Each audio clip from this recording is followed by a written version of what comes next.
Hey there, today I'm gonna guide you through how to hide all posts on Facebook at once. It's gonna be a super quick guide. So we click over this menu over here and we're gonna scroll down to settings, tap over settings.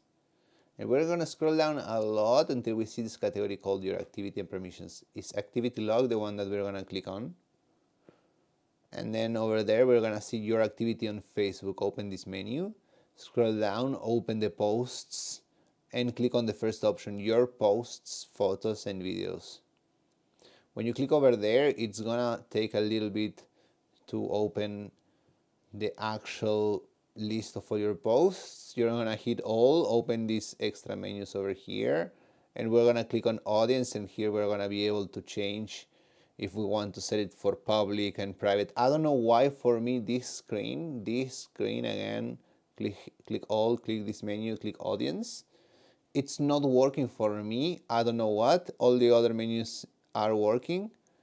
I swear that it was working just 1 second ago.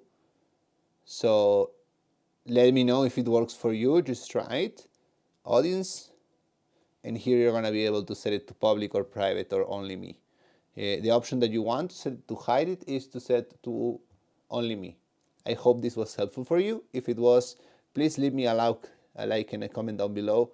It really helps me out. Or subscribe. That's even better. Thank you.